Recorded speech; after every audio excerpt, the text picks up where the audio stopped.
Hello students, welcome to the next part of the chapter alcohol phenol ether. In this video lecture, we have see the remaining part of the ethers, chemical properties जे ते chemical properties आपल्या त्या ठिकाणी last लेक्चरला आपण पाहिल्या होत्या. त्यातला remaining part जो आहे तो केमिकल प्रॉपर्टीजचा आज आपण फिनिश करणार आहोत. आता यामध्ये शेवटची आपण रिॲक्शन जी बघितली होती, reaction with hot concentrated acid जे आहेत, हायड्रोजन हलाइड जे आहेत, त्या हायड्रोजन हलाइड बरोबर आपण रिॲक्शन बघितली होती. त्यामधलीच एक रिॲक्शन आहे अल्किल आरिल इथर जे आहेत, हे ज्या वेळेस आपण ह्या ॲसिड्स बरोबर हॉट कॉन्सन्ट्रेटेड ॲसिड बरोबर ट्रीट करतो त्यावेळेस त्याच्यामध्ये एक्झॅक्टली काय होतं हे आपल्याला बघायचं आहे. आता सपोज मी हे आरिल अल्काइल इथर घेताना हे इथर घेतलेलं आहे ॲरोमॅटिक सिस्टीम. देन या ॲरोमॅटिक सिस्टीमला ऑक्सिजन ॲटम कनेक्ट आहे आणि या साईडला मी CH3 कनेक्ट केलेलं आहे. बरोबर, या कंपाऊंडला आपण त्या ठिकाणी काय म्हणतो आहे, ॲनिसोल. आणि ह्या ॲनिसोलची रिॲक्शन ज्यावेळेस हायड्रोजन हलाइड बरोबर, आता हायड्रोजन हलाइड घेताना HI घेतलेला आहे, ह्या HI बरोबर 398 केल्विनला हीट केलं. हीट केल्यानंतर याच्यामध्ये बघा, आता महत्त्वाचा पार्ट जो आहे तो बॉन्ड ब्रेक होताना बॉन्ड कोणता ब्रेक होतो आहे, बॉन्ड ब्रेक होताना आयदर हा ऑक्सिजन आणि ॲरोमॅटिक रिंग याच्यामधला बॉन्ड ब्रेक होईल किंवा ऑक्सिजन ॲटम आणि हा अल्काइल ग्रुप CS ग्रुप याच्यामधला बॉन्ड ब्रेक होईल. आता यामध्ये जर बघितलं तर हा जो बॉन्ड जो आहे ॲरोमॅटिक रिंग आणि ऑक्सिजन ॲटममधला हा स्ट्रॉंगर बॉन्ड राहतो. बरोबर, स्ट्रॉंगर बॉन्ड का, तर इथली लोन पेअर जी आहे ती कॉन्ज्युगेशनमध्ये जाते आणि डबल बॉन्ड कॅरेक्टर अराईज होतं. त्यामुळे हा बॉन्ड जो आहे तो हा बॉन्ड त्या ठिकाणी स्ट्रॉंगर राहतो, हा बॉन्ड त्या ठिकाणी ब्रेक होत नाही. बॉन्ड ब्रेक होताना हे HI जो आहे तो HI फक्त हाच बॉन्ड ब्रेक करू शकतो ॲरोमॅटिक आरिल इथरमधला. अल्काइल ग्रुप आणि ऑक्सिजन ॲटम याच्यामधला हा त्या ठिकाणी वीक बॉन्ड आहे, हा इझिली ब्रेक होते. मग आता हा बॉन्ड ब्रेक झाल्यानंतर त्या ठिकाणी या मध्ये फॉर्म होताना ही एक स्पेसिस फॉर्म होईल. बरोबर, आणि ह्याच्याबरोबर या ऑक्सिजन ॲटम बरोबर हायड्रोजन ॲटम कंबाईन होईल, हां H. आता हे फेनॉल तयार झालं, रिमेनिंग पार्ट CH3 जो आहे तो त्या ठिकाणी ह्या आयोडीन बरोबर कंबाईन होईल, CH3I जे तर त्याच्यामध्ये फॉर्म होईल. ॲरोमॅटिक जर असेल इथर तर फेनॉल त्याच्यामध्ये फॉर्म होणार आणि जे अल्काइल ग्रुप आहे तो त्या ठिकाणी अल्किल हालाइड फॉर्म करते या रिॲक्शनमध्ये. ठीक आहे, ते फेनॉल तयार होतं आहे along with that methyl iodide हे फॉर्म होते. घेतलेलं आहे आपण ॲनिसोल, म्हणजे अल्काइल आराइल इथर जे आहेत हे ज्यावेळेस आपण त्या ठिकाणी हायड्रोजन आयोडाईड बरोबर किंवा हायड्रोजन हालाइड्स बरोबर हायर टेम्परेचरला त्या ठिकाणी हीट केल्यानंतर त्याचं डिकम्पोजिशन होताना ऑक्सिजन आणि अल्काइल ग्रुप याच्यामधला बॉन्ड जो आहे तो ब्रेक होतो, हे ह्याच्यामध्ये महत्त्वाचं म्हणजे लक्षात ठेवायचं आहे. ठीक आहे, आता त्याच्यानंतर त्या ठिकाणी आपल्याला या ॲरोमॅटिक इथर जे आहेत त्या ॲरोमॅटिक इथर्समध्ये पुढचा जो पार्ट आहे त्याच्यामध्ये ॲरोमॅटिक इथरच्या रिॲक्शन जे आहेत ते रिॲक्शन्स आपल्याला बघायचे आहेत केमिकल प्रॉपर्टीजमध्ये. आता हे जे इथर आहे ॲरोमॅटिक इथर, हे ॲरोमॅटिक इथर मी जनरली डिफाईन करताना या पद्धतीने डिफाईन करतो. ही ॲरोमॅटिक सिस्टीम, हा ऑक्सिजन ॲटम आणि हा अल्काइल ग्रुप, हे झालं ॲरोमॅटिक इथर. मग हे ॲरोमॅटिक इथर जे आहे ते त्या ठिकाणी कोणत्या रिॲक्शनमध्ये जातं हे आपल्याला बघायचं. एक रिॲक्शन तर आपण बघितली वरती, डिकम्पोजिशन होते, मॉलिक्यूल ब्रेक होते आणि ब्रेक झाल्यानंतर त्या ठिकाणी त्याचे फ्रॅगमेंट कसे पडत आहेत हे आपण इथं बघितलं. आता दुसरं जो आहे तो म्हणजे सबस्टिट्यूशन रिॲक्शनमध्ये हे ॲरोमॅटिक इथर्स जातात. मग ॲरोमॅटिक इथर जे आहेत हे सबस्टिट्यूशन रिॲक्शनमध्ये कोणत्या जातात, मग इलेक्ट्रोफिलिक सबस्टिट्यूशनमध्ये जातात का न्यूक्लिओफिलिक सबस्टिट्यूशनमध्ये जातात. रेझोनन्स हा कन्सेप्ट जो आहे तो आपण बघितलेला आहे, बऱ्याच वेळा आपण त्याचे एक्झाम्पल सॉल्व केलेले आहेत, कदाचित हे सुद्धा आपण एक्झाम्पल 11th स्टँडर्डमध्ये बघितलं असेल.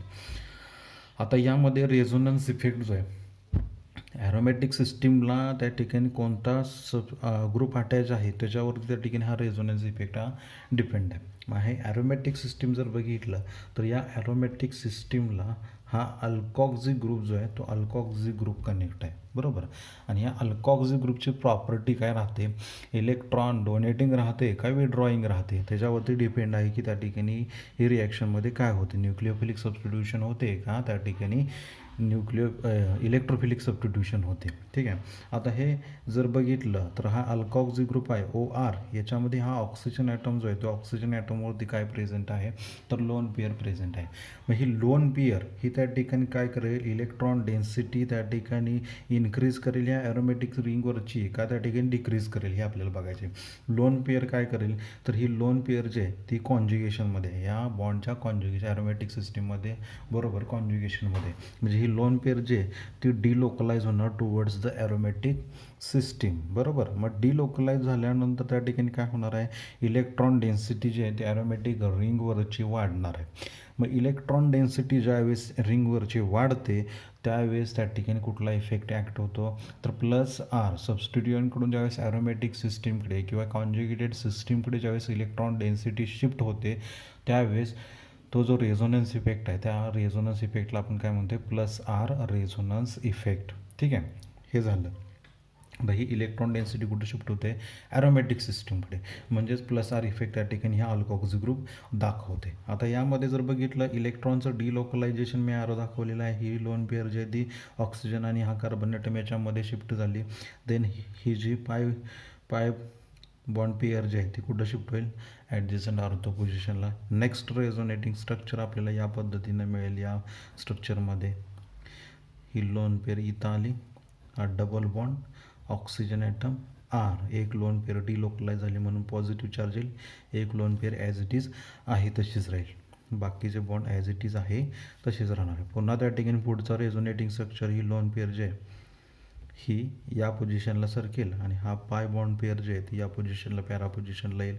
नेक्स्ट रेझोनेटिंग स्ट्रक्चर त्याच्यामध्ये चेंजेस आपल्याला काय दिसतील, हे आहे तसंच राहील. OR प्लस एक लोन पेअर, देन इथं हा बॉन्ड तयार होईल नवीन, ही लोन पेअर पुढं सरकेल. ठीक आहे. देन हा बॉन्ड ॲज इट इज आहे तसाच. नेक्स्ट रेझोनेटिंग स्ट्रक्चरमध्ये जर बघितलं तर त्या ठिकाणी पुन्हा काय चेंजेस दिसतील बघा. हा जो लोन पेअर आहे तो या पोझिशनला येईल, ही पाय इलेक्ट्रॉन डेन्सिटी ऑर्थो पोझिशनला जाईल. पुन्हा चेंजेस काय झाले बघा, ही ॲज इट इज आहे तसंच राहणार. R plus lone pair, then हा बॉन्ड इथं ऑलरेडी आहे तसाच, हा इथं नवीन बॉन्ड तयार झाला. ही जी इलेक्ट्रॉन डेन्सिटी जी आहे ती पुन्हा कुठल्या पोझिशनला आली, ऑर्थो पोझिशनला आलेली आहे. आता फायनल जे स्ट्रक्चर आहे याच्यामध्ये पुन्हा ही जी इलेक्ट्रॉन डेन्सिटी आहे ती या पोझिशनला शिफ्ट होईल. पुन्हा ही जी पाय पेअर जे आहे ती ऑक्सिजन ॲटमवरती पुन्हा शिफ्ट होईल. आणि नेक्स्ट रेझोनेटिंग स्ट्रक्चर जे आहे याच्यामध्ये आपल्याला या पद्धतीने मिळेल. ॲरोमॅटिक सिस्टीम, हा ऑलरेडी बॉन्ड आहे तेच, नवीन बॉन्ड या पोझिशनला, हा ऑक्सिजन ॲटम त्याच्यावरती loan pair as it is आहे तशा झाल्या आणि हा अल्काईल ग्रुप.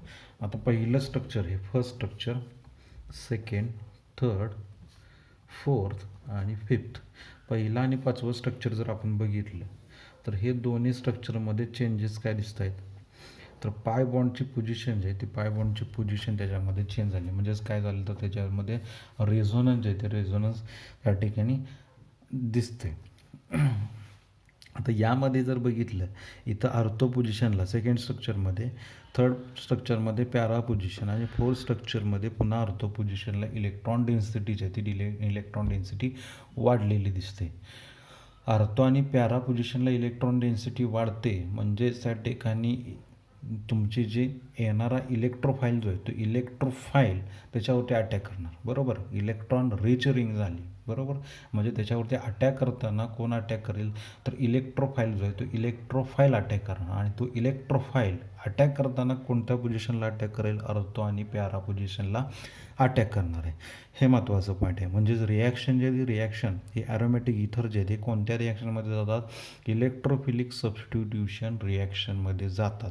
कशामुळे तर अल्कॉक्झी ग्रुप इलेक्ट्रॉन डेन्सिटी जी आहे ती काय करतोय ॲरोमॅटिक सिस्टीममध्ये वाढवतोय ऑर्थो आणि पॅरा पोझिशनला. म्हणजेच काय, हा जो ग्रुप जो आहे तो त्या ठिकाणी काय आहे तर ऑर्थो पॅरा डायरेक्टिंग ग्रुप आहे आणि रिंग ॲक्टिवेटिंग ग्रुप आहे. कुठला, अल्कॉक्झी ग्रुप आहे. तो, ठीक आहे.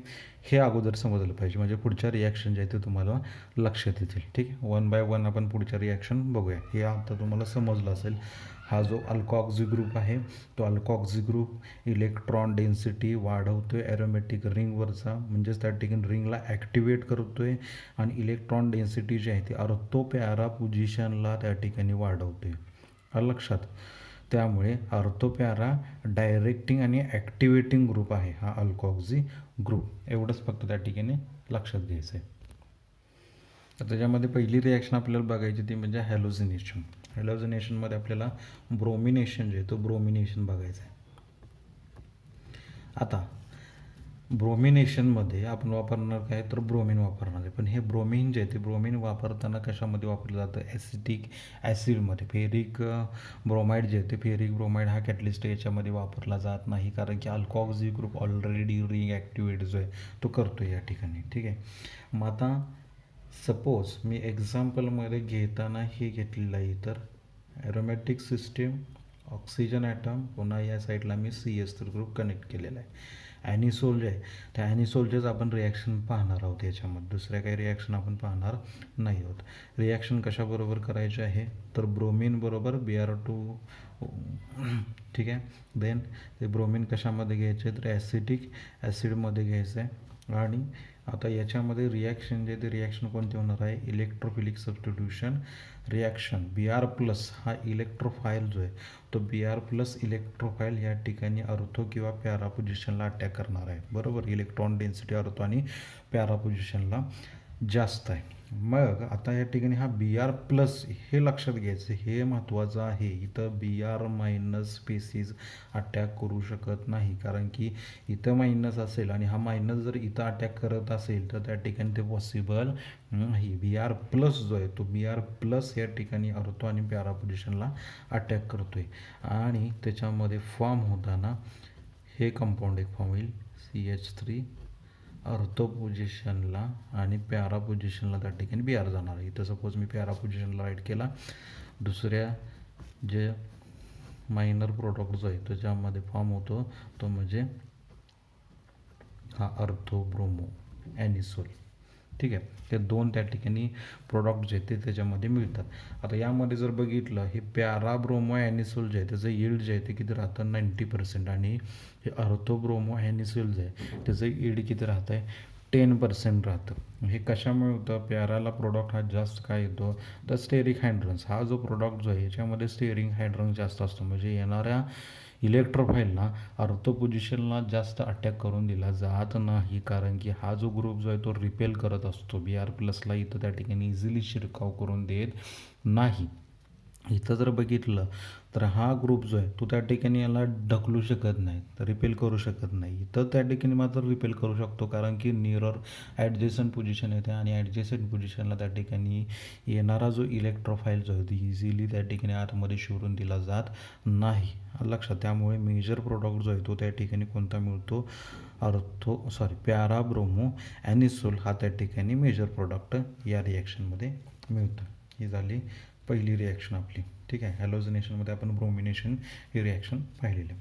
तर सेकंड रिॲक्शन जे आहे ते म्हणजे फ्रिडल क्राफ्ट रिॲक्शन्स आपल्याला बघायचे आहेत. Friedel Crafts reaction. आता फ्रिडल क्राफ्ट रिॲक्शन आपण बघितलेलेच आहेत अगोदर, 11th स्टँडर्डमध्ये पाहिलेलेच आहेत. फ्रिडल क्राफ्ट रिॲक्शनमध्ये त्या ठिकाणी आपण दोन रिॲक्शन बघतो, अल्कायलेशन आणि असायलेशन. ह्या दोन रिॲक्शन आपण स्टडी करतो. मग अल्कायलेशन असेल किंवा असायलेशन असेल, या फ्रिडल क्राफ्ट रिॲक्शनमध्ये आपण वापरतो काय, अनहायड्रस AlCl3 हा त्या ठिकाणी लेव्हिज ॲसिड कॅटलिस्ट जो आहे तो रिॲक्शनमध्ये वापरतो. मग फ्रिडल क्राफ्ट असायलेशन असेल आणि अल्कायलेशन असेल तर त्या दोघांमध्ये एक कॉमन फॅक्टर तो लक्षात ठेवायचं, तर दोन्ही पण रिॲक्शनमध्ये आपण अनहायड्रस AlCl3 हा कॅटलिस्ट जो आहे तो आपण वापरतो. आता पहिल्यांदा आपण त्या ठिकाणी काय बघूया, तर अल्कायलेशन रिॲक्शन बघूया. मग अल्कायलेशन जे ते अल्कायलेशन मध्ये त्या ठिकाणी काय होतं, सुरुवातीला पाहूया फ्रिडल क्राफ्ट अल्कायलेशन रिॲक्शन. आता या रिॲक्शनमध्ये मी घेताना अल्कायलेशन रिॲक्शनमध्ये काय घेतोय हे अगोदर बघून घ्या. रिॲक्शन आपल्या कशाचे आहेत, ॲरोमॅटिक इथर. मग हे ॲरोमॅटिक इथर मी घेतला, ॲनिसोल आहे. ठीक आहे. आता ह्या ॲनिसोलची रिॲक्शन आपल्याला करायची आहे फ्रिडल-क्राफ्ट अल्कायलेशन रिॲक्शन. अल्कायलेशनमध्ये दुसरी स्पेसिस जी आहे ती कोणती राहते, अल्काईल हलाईड. मग आता अल्काईल हलाईड घेताना मी या ठिकाणी मिथाईल क्लोराईड घेतलेलं आहे, मिथाईल क्लोराईड. ठीक आहे. आता हे मिथाईल क्लोराईड जे हे ॲनिसोल बरोबर रिॲक्ट करायचं आहे, पण कंडिशन त्या ठिकाणी काय राहणार, अनहायड्रस आपल्याला काय वापरायचं आहे, AlCl3 वापरायचं आहे. आणि ज्यावेळेस आपण या मिक्सरला हीट करू त्यावेळेस त्या ठिकाणी या रिॲक्शनमध्ये अल्कायलेशन होते. अल्कायलेशन म्हणजेच काय, ज्यावेळेस आपण त्या ठिकाणी अल्कायलेशन करतो त्यावेळेस अल्काईल ग्रुप जो आहे तो अल्काईल ग्रुप या सिस्टीममध्ये, ॲरोमॅटिक सिस्टीममध्ये जो तुमचा फंक्शनल ग्रुप असेल त्याच्या ऑर्थो किंवा पॅरा पोझिशनला त्या ठिकाणी इंट्रोड्यूस होतो अल्काईल ग्रुप. ठीक आहे. आता यामध्ये जर बघितलं हे अनहायड्रस AlCl3 हे बऱ्याच जणांना मुलांना माहिती नसतं, CH3Cl प्लस अनहायड्रस AlCl3 हा लेविज ॲसिड कॅटलिस्ट आहे. हा त्या ठिकाणी Cl ॲब्स्ट्रॅक्ट करून घेतो आणि AlCl4 मायनस हा कॉम्प्लेक्स जो आहे तो त्या ठिकाणी फॉर्म केला जातो. रिमेनिंग स्पेसिड जे आहे ते कोणतं राहते, CH3 प्लस. लक्षात घ्या आपली रिॲक्शन कोणती आहे, इलेक्ट्रोफिलिक सबस्टिट्यूशन रिॲक्शन आहे. आपल्याला इलेक्ट्रोफाईल अगोदर जनरेट करायचं. इथं जसं आपण Br प्लस जनरेट केला तसं इथं त्या ठिकाणी काय जनरेट होतो आहे, CH3 प्लस हा त्या ठिकाणी इलेक्ट्रोफाईल जो आहे तो जनरेट होतो. आणि हा इलेक्ट्रोफाईल जो आहे तो ऑर्थो आणि पॅरा पोझिशनला काय करतो आहे, अटॅक करतो आहे. मग आता सपोज या रिंगमध्ये जर पाहिलं हा OCH3, ठीक आहे, ऑर्थो पोझिशनला एकदा हा CH3 जाईल आणि पॅरा पोझिशनला एकदा जाईल. आता मी इथं राईट करताना पॅराला एकदा राईट केला आणि दुसरा जो प्रोडक्ट जो आहे तो त्याच्यामध्ये हा मिळेल. हे दोन त्या ठिकाणी प्रोडक्ट या रिॲक्शनमध्ये मिळतील. एक असणार आहे तो मेजर आणि एक असणार आहे तो मायनर. वरच्या रिॲक्शनप्रमाणेच जर इथं जर बघितलं तर मेजर प्रोडक्ट कोणता राहणार आहे, हा राहील. स्टेरिक हायड्रन्स या ठिकाणी नाही आणि हा मायनर जो आहे तो मायनर प्रमाणामध्ये राहील. मग मायनर हा का, कशामुळे, तर इथं त्या ठिकाणी हा स्टेरिक रिपल्शन जे बल्कियर ग्रुप जो आहे तो त्या ठिकाणी या CH3 ग्रुपला ऑर्थो पोझिशनला अटॅक करून देत नाही. त्यामुळे हा जो प्रोडक्ट आहे तो आपल्याला मायनर अमाऊंटमध्ये मिळतो आणि हा जो आहे तो त्या ठिकाणी मेजर अमाऊंटमध्ये मिळतो. अल्कायलेशन रिॲक्शन मीन्स काय, तर अल्काईल ग्रुप ऑर्थो किंवा पॅरा पोझिशनला आपल्याला फक्त काय करायचं आहे, इंट्रोड्यूस करायचं आहे या अल्कायलेशन रिॲक्शनमध्ये. ठीक आहे. आय होप रिॲक्शन तुम्हाला समजली असेल. ही एक रिॲक्शन महत्त्वाची, आपल्याला प्रत्येक टॉपिकमध्ये ही रिॲक्शन पाहायची आहे, फ्रिडल-क्राफ्ट रिॲक्शन. आता अल्कायलेशन झाली. अल्कायलेशनमध्ये लक्षात काय ठेवायचं आहे, तर आपला जो मेन आहे रिॲक्टंट तो ट्रीट करताना अल्किल हलाईड बरोबर ट्रीट केला जातो. इथं आपण घेताना मिथाईल क्लोराईड घेतले, पण अल्किल हलाईड कोणतंही आपण या ठिकाणी रिॲक्शनमध्ये यूज करू शकतो या फ्रिडल-क्राफ्ट अल्कायलेशन रिॲक्शनमध्ये. ठीक आहे. त्यामधली दुसरी रिॲक्शन जी आहे ती म्हणजे Friedel-craft acylation reaction. Same reaction आहे, असायलेशन, फ्रिडल-क्राफ्ट असायलेशन रिॲक्शन. आता फ्रिडल-क्राफ्ट असायलेशन रिॲक्शनमध्ये इथं आपल्याला घ्यायचं आहे स्पेसिस कोणती, रिॲक्टंट स्पेसिस आपली सेम आहे. घेताना आपण ॲनिसोलच घेणार आहोत, ॲरोमॅटिक इथर घेतलेला आहे. आता असायलेशन आणि अल्कायलेशन यामध्ये डिफरन्स बघा. असायलेशनमध्ये आपल्याला काय घ्यायचं आहे, CH3COCl म्हणजेच त्या ठिकाणी हे तुमचं ॲसिटाईल क्लोराईड जे आहे ते जनरली रिॲक्शनमध्ये वापरलं जातं. ठीक आहे. आणि ज्यावेळेस ॲसिटाईल ग्रुप हा त्या ठिकाणी या तुमच्या ॲरोमॅटिक सिस्टीममध्ये ॲड होतो ऑर्थो आणि पॅरा पोझिशनला, त्यावेळेस ती रिॲक्शनला आपण त्या ठिकाणी काय म्हणतो आहे, फ्रिडल-क्राफ्ट असायलेशन. ठीक आहे. असाईल ग्रुप जो आहे तो असाईल ग्रुप फक्त ऑर्थो आणि पॅरा पोझिशनला इंट्रोड्यूस केला जातो. ॲसिटाईल जनरली रिॲक्शनमध्ये ॲसिटाईल क्लोराईड जे आहे ते ॲसिटाईल क्लोराईडच दिलं जातं. काही रिॲक्शनमध्ये ॲसिटिक अनहायड्राईड दिलं जातं, पण काही रिॲक्शनमध्ये त्या ठिकाणी आपल्याला मेनली जर बघितलं तर ॲसिटाईल क्लोराईडचीच रिॲक्शन शक्यतो दिली जाते in presence of catalyst anhydrous AlCl3. मग आता यामध्ये जर बघितलं तर प्रोडक्ट फॉर्म होताना हा एक प्रोडक्ट फॉर्म होईल OCH3 आणि इथं ॲसिटायलेशनमध्ये इलेक्ट्रोफाईल जनरेट कसा होतो बघा, CH3 C++OCl plus AlCl3 form होईल काय, AlCl4 मायनस हा कॉम्प्लेक्स त्याच्यामध्ये तयार होईल आणि दुसरी स्पेसिस जे आहे ती त्या ठिकाणी कोणती फॉर्म होईल CH3 डबल बॉन्ड O आणि प्लस चार्ज बरोबर इलेक्ट्रोफाईल जनरेट झाला आणि हा इलेक्ट्रोफाईल जो आहे तो त्या ठिकाणी कोणत्या पोझिशनला अटॅक करेल अर्थ आणि पॅरा एकदा पॅरा पोझिशनला आणि एकदा अर्थ पोझिशनला मेजर प्रोडक्ट कोणता येणार नेहमीप्रमाणेच अर्थ पोझिशनचा जो प्रॉडक्ट जो आहे तो त्या ठिकाणी कमी प्रमाणात मिळेल आणि पॅरा पोझिशनचा हा जास्त हा आहे तो मेजर राहील आणि हा जो आहे तो त्या ठिकाणी काय राहणार मायनर राहणार प्रॉडक्ट बघा साध्या सोप्या रिॲक्शन आहेत असायलेशन आणि अल्कायलेशन असायलेशनमध्ये ग्रुप कुठला जातो आहे CH3 double bond O plus आणि अल्कायलेशनमध्ये CH3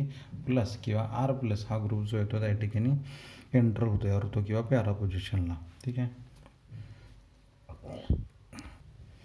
तर याच्यामध्ये शेवटची जी प्रॉपर्टी राहिलेली आहे केमिकल प्रॉपर्टी ती आपल्याला पाहिजे नायट्रेशन रिॲक्शन. नायट्रेशन रिॲक्शनमध्ये आपण अगोदर बघितलेलंच आहे नायट्रेशन रिॲक्शनमध्ये आपण वापरतो काय नायट्रेटिंग मिक्सचर बरोबर. नायट्रेटिंग मिक्सचर जर बघितलं तर 1:2 प्रपोर्शनमध्ये कॉन्सन्ट्रेटेड नायट्रिक ॲसिड आणि काय राहतं कॉन्सन्ट्रेटेड सल्फ्युरिक ॲसिड राहतं ठीक आहे. आता हे आपण घेताना ॲनिसोल घेतलेलं आहे आणि या ॲनिसोलचं आपल्याला नायट्रेशन करायचं आहे. मग नायट्रेशन रिॲक्शनमध्ये आपण वापरतो काय कॉन्सन्ट्रेटेड HNO3 मेन आणि त्याच्याबरोबर त्या ठिकाणी कॉन्सन्ट्रेटेड H2SO4 हे वापरतो. ज्यावेळेस नायट्रेटिंग मिक्सचर आपण घेतो त्यावेळेस त्याच्यामध्ये हा NO2 प्लस इलेक्ट्रोफाईल जो आहे तो प्रोड्यूस होतो आणि हा NO2 प्लस नायट्रो ग्रुप जो आहे तो NO2 प्लस त्या ठिकाणी होतो किंवा पॅरा पोझिशनला काय होतो ॲड होतो ठीक आहे. मग हा जर बघितलं तर पॅरा पोझिशनला एकदा जाईल नायट्रो ग्रुप आणि अर्थ पोझिशनला त्या ठिकाणी एकदा त्या ठिकाणी इंट्रोड्यूस होईल नायट्रो ग्रुप. हे दोन प्रॉडक्ट जे आहेत त्याच्यामध्ये फॉर्म होतील. हा जो पहिला जो आहे तो त्या ठिकाणी कोणता आहे 4 नायट्रो ॲनिसोल हा त्या ठिकाणी मेजर अमाऊंटमध्ये मिळेल आणि जो 2 नायट्रो ॲनिसोल जो आहे तो त्या ठिकाणी मायनर अमाऊंटमध्ये मिळेल. सांगितलेल्या फॅक्टर स्टेरिक इफेक्टमुळे इथं इझिली अटॅक करून दिला जात नाही येणाऱ्या इलेक्ट्रोफाईलला. इथं स्टेरिक फॅक्टर कमी आहे स्टेरिक फॅक्टर नाही आहे त्याच्यामुळे इथं हा प्रॉडक्ट जो आहे तो मेजर अमाऊंटमध्ये मिळतो 4 नायट्रो ॲनिसोल आणि 2 नायट्रो ॲनिसोल ठीक आहे. त्यालाच आपण त्या ठिकाणी काय म्हणू शकतो P नायट्रो ॲनिसोल आणि O नायट्रो ॲनिसोल असं जरी म्हणलं तरी चालते ठीक आहे. या ठिकाणी आपल्या ह्या केमिकल प्रॉपर्टीज ज्या आहेत त्या केमिकल प्रॉपर्टीज फिनिश झालेल्या आहेत इथरच्या सगळ्या आपण त्या ठिकाणी केमिकल प्रॉपर्टीज बघितलेल्या आहेत इथरच्या.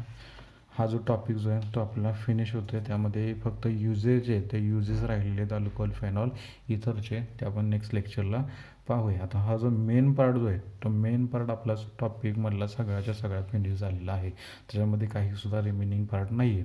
तर काय रिमेनिंग पार्ट असेल तर तो मला सांगा म्हणजे तो आपण त्या ठिकाणी कव्हरअप करूया. नवीन एखादी रिॲक्शन असेल तर ही स्टेट बोर्डाच्या बुकप्रमाणे आपण सगळ्या रिॲक्शन जे आहेत ते रिॲक्शन फिनिश केलेले आहेत. अजून काही NCERTमधल्या रिॲक्शन जर राहिल्या असतील असं वाटलं की बाबा ही रिॲक्शन महत्त्वाची आहे ही जर एक्सप्लेन करून सांगा तर ते रिॲक्शन तुम्हाला एक्सप्लेन केली जाईल. पण आपला जो चॅप्टर जो आहे तो 95% कवर झालेला आहे. एकच पार्ट जो आहे तो युजेसचा राहिलेला आहे तो तुम्ही रीड करून सुद्धा त्या ठिकाणी कंप्लीट करू शकता. नेक्स्ट लेक्चरमध्ये तो मी घेणारच आहे पण तुमचं तुम्ही त्या ठिकाणी प्रिपेअर करू शकता ठीक आहे. थँक्यू.